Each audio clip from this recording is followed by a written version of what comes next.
Picture this. You put on a headset, and suddenly you're standing in the middle of a city that took over 2,000 people nearly a decade to build.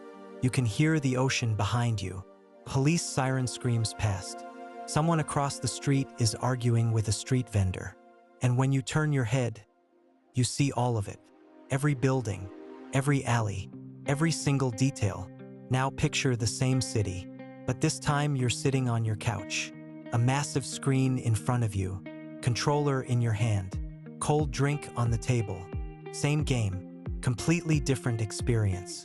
And the one you choose might change everything about how you feel playing it. So here's the situation.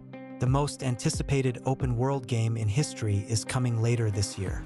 And for the first time, players are seriously asking a question that used to be simple. How should I actually play this? Because we're not just choosing between a console and a PC anymore.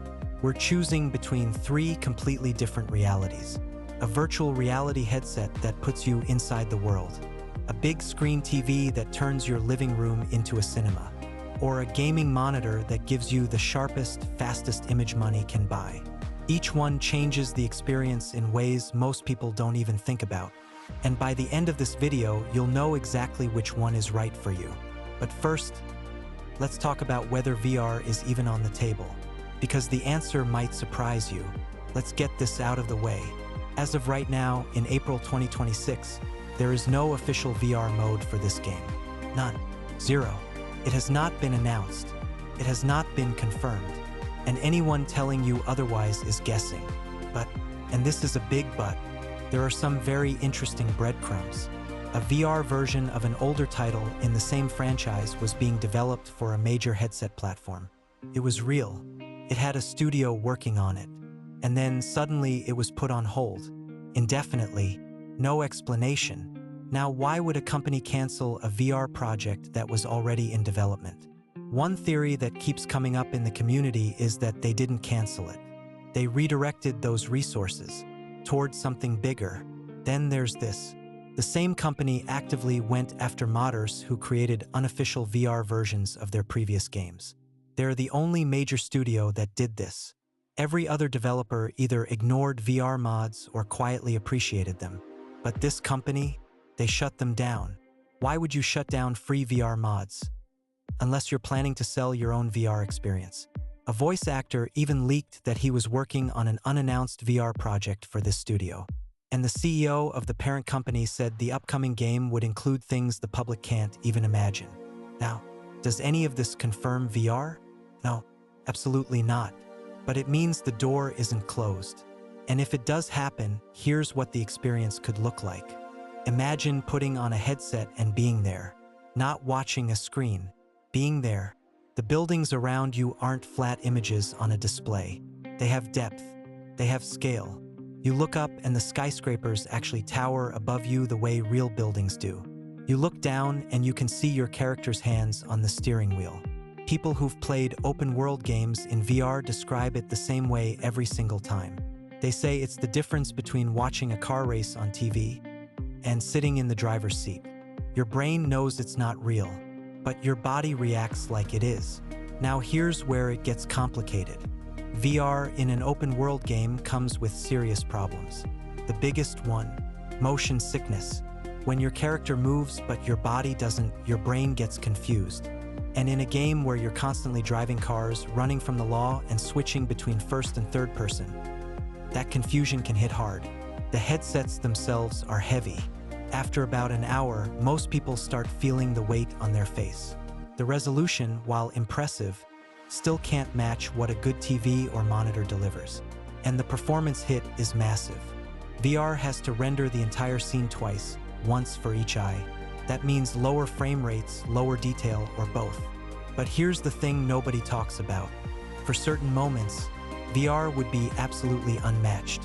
Walking through a nightclub, standing on a rooftop at sunset, sitting in a car during a high-speed chase while the city blurs past you. Those moments in VR would be something you'd never forget. Now let's talk about the option that most people will actually choose. And honestly, it might be the best one. A big screen TV, 65 inches, maybe 77. Modern display technology with perfect blacks, incredible colors, and HDR that makes sunsets look like actual sunsets. You sit on your couch, 6 to 8 feet away, and at that distance, a screen that size fills almost your entire field of vision. It's not VR, but it's closer than you think. Here's what the big screen gives you that nothing else can. Comfort. You can play for 5, 6, 7 hours without your face hurting, without your eyes straining, without feeling nauseous. You lean back, you relax, you get lost in the story.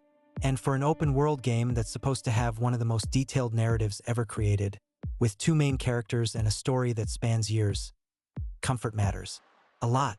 You want to be able to sink into this world for an entire weekend without your body fighting you. The social aspect is huge too. Friends come over, everyone can watch, everyone can react. Someone spots something you missed. Someone laughs at a random pedestrian doing something stupid. That shared experience is something VR literally cannot offer because only one person can see what's happening. The downsides? Input lag. Even the best TVs in game mode have between 10 and 20 milliseconds of delay. For the story mode, you'll never notice. But for competitive online play, that delay could cost you, and you're still watching through a window.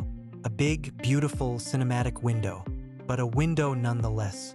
And then there's the monitor, the choice that every serious competitive player swears by. And for good reason. A gaming monitor at 27 inches, sitting 2 feet from your face, actually has a higher pixel density than a 65-inch TV.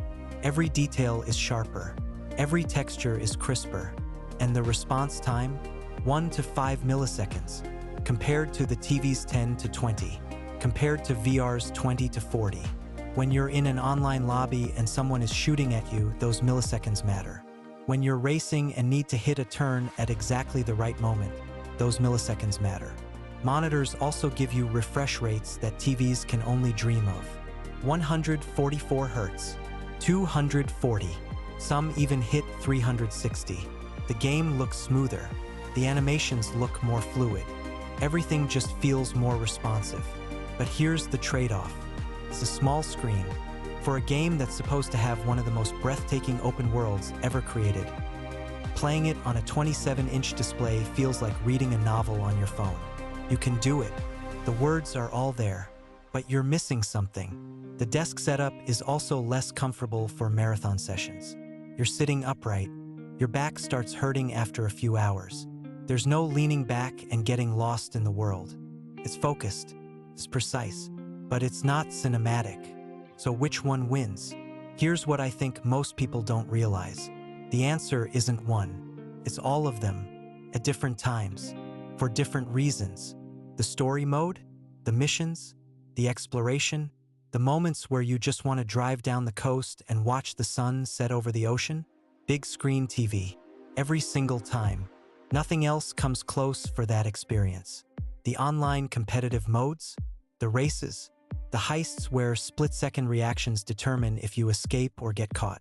Monitor, no question. The speed advantage is real and it matters. And VR? If it ever becomes available, whether officially or through community modifications, use it for the moments. The first time you walk into the city, the first time you stand on a rooftop and look out at the skyline, the first time you sit in a car and realize the entire dashboard is rendered in 3 dimensions around you. Those moments in VR would be worth every penny of the headset. But here's what's really interesting about all of this. We're having a conversation right now that gamers 10 years ago couldn't have imagined. We're not asking if a game looks good. We're asking how we want to experience reality. Because that's what this is really about. Every generation of gaming gets us closer to something that doesn't feel like a game anymore. And this next one, whether you play it on a headset, a massive screen, or a monitor on your desk, it's going to be the closest we've ever gotten. The real question isn't which screen you choose. It's whether you're ready for what's on the other side of it. If you're as excited about this as I am, hit that subscribe button because I'm going to be covering every single detail as we get closer to launch. And trust me, the stuff that's coming next is going to make everything we talked about today look small. I'll see you in the next one.